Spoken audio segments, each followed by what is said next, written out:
Hi, my friends. Today I want to present you a new story. Enjoy watching it. I found out I was erased through a cake.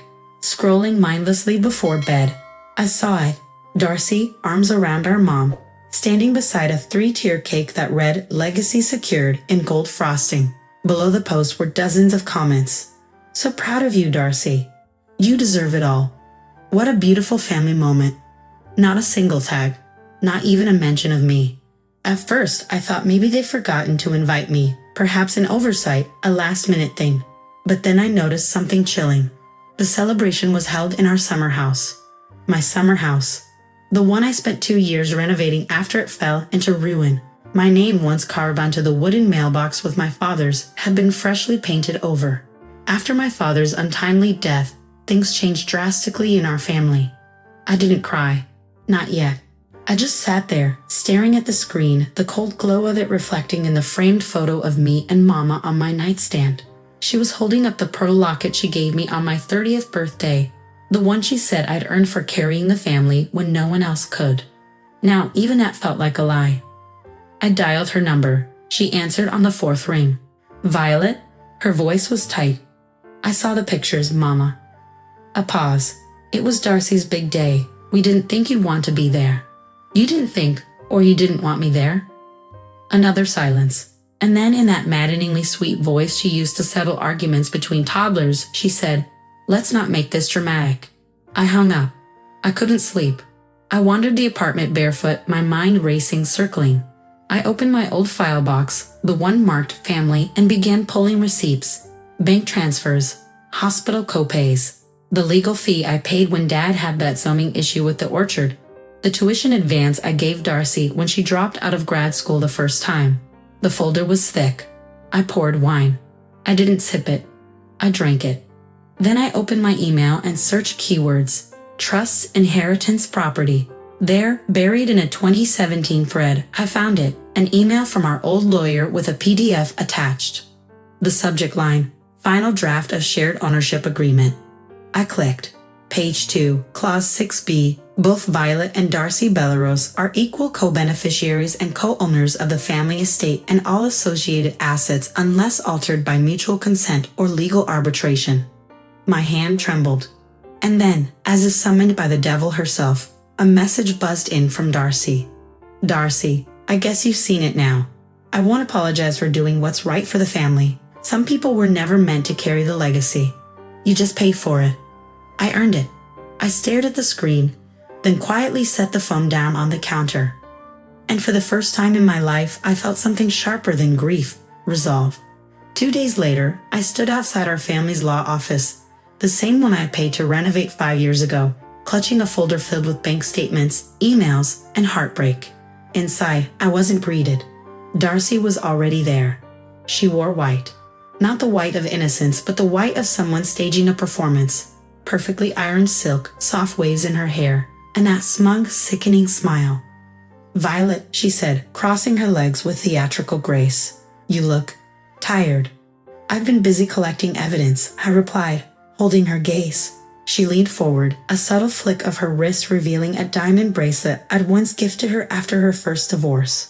"Let me save you the trouble. Everything was signed over legally. I'm simply better at handling the family business." "Better at manipulation, you mean?" She laughed, soft and cruel. "You've always confused loyalty with ownership." Before I could respond, the door opened and Mr. Blanchard, the family lawyer, stepped in, his expression strained. He greeted us both, though his eyes lingered on me longer than necessary, almost apologetically. We sat. He opened a thick file and cleared his throat. "I've reviewed the documents you brought, Violet, and something doesn't sit right." Darcy tensed. Mr. Blanchard continued, sliding forward a faded, older copy of our family trust. "This version, still legally binding unless revoked by all parties, names you as co-owner of the estate. It requires your consent for any asset transfer." Darcy's jaw tightened. "That's obsolete." "It isn't," he said quietly. "It was never legally amended. And I found no record of your consent, Violet." "Which means?" "She forged my name," I whispered. Darcy stood abruptly, her chair scraping back. "This is pathetic. Dragging the family into court over a technicality?" "No," I said, rising. I'm dragging you into court for theft." Her eyes flashed. The polished mask cracked just for a second. "You want to burn everything down just because you feel left out?" "No," I repeated, voice low. "I want what I have earned." She scoffed and stormed out, white silk billowing behind her like smoke. I didn't sit back down. Instead, I reached for the old trust and folded it gently into my bag. That document was my proof, my first matchstick, and I intended to light the whole damn lie on fire. I returned to Mother's house the next morning. She wasn't there, off at a wellness retreat. Darcy had texted with a smug winking emoji, but I wasn't after conversation. I was after truth. In the hallway, the family gallery wall caught my eye. Portraits carefully arranged like a curated museum. One frame was missing. The one with all four of us. Me, Darcy, Mother, and Father. Taken after Father's retirement party, the last moment I remembered us smiling without lies between our teeth. I opened the hallway cabinet where old photo albums were kept. Inside, beneath layers of dust and curling edges, I found it. Our original photo. And in this version, I was standing between Father and Mother, holding the company's plaque. My name etched right on it. They'd reframed the wall version, cropping me out. The truth was never just erased, it was replaced. My phone buzzed. A message from Darcy. "Stop digging, Violet. You're embarrassing yourself." I texted back. "You should have used a sharper knife. This cut made me stronger." As I left the house, clutching the unedited photo, I passed the garden where Father once told me, "Legacy doesn't live in marble. It lives in memory." I now had the proof. And memory, mine, was about to speak. It began with a smudge, a barely visible distortion on the deed to my late father's estate. Something about the signature, slanted too sharply, the ink too fresh. My breath caught.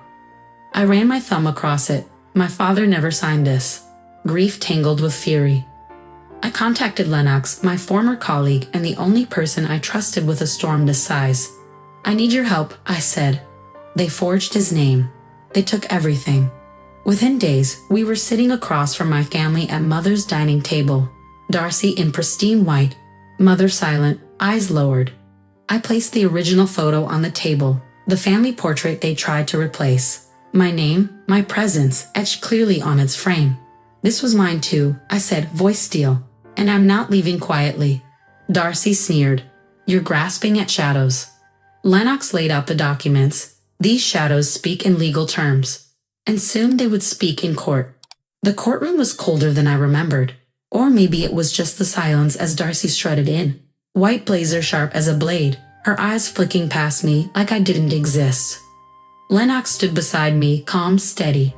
"Don't flinch," he whispered. "You have the truth." Judge Marbury adjusted her glasses. "Ms. Holloway, do you wish to submit evidence?" I nodded and handed over the original trust Lennox had recovered, a version Darcy had thought lost. In it, I was listed not only as a co-owner of the estate, but with veto power over early transfers. The courtroom echoed with tension. Lennox's voice cut through like glass.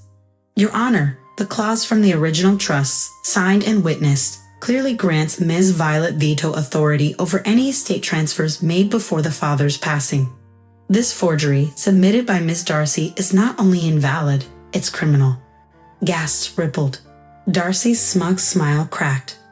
"I believe the forged deed was submitted in bad faith," Lennox added coolly, "and we ask that the court freeze all assets pending investigation." Darcy's lawyer fumbled for words. "This is outdated, irrelevant." "It's binding," the judge interrupted, "and very relevant." Gasps. My mother wouldn't look at me. Darcy's jaw tightened as the judge ruled. Assets frozen. An investigation launched. I watched Darcy finally look at me, no longer above me, but across. For the first time, she looked afraid. I didn't smile. I didn't gloat. I just exhaled like I hadn't in years. Later, I walked through the house one last time. My fingers trailed across the doorway to my hold room. I moved slowly through the rooms. The living room still held the faint indent of where my father's in the study. I found an envelope, brittle with time, bearing my father's handwriting. "My Violet," it read, "never doubt your place. When others forget, remember who you are." Tears welled, slid down my cheeks as I folded it. Footsteps behind me. "Lennox, you okay?" he asked softly. I folded the letter. They tried to erase me, but the house remembered. He smiled. So did Justice. I looked around one last time, not for memories, but to say goodbye. Friends, what do you think of this story? Write your opinion in the comments. Would you like more stories? Don't forget to subscribe and hit the bell button so you don't miss any videos. See you tomorrow.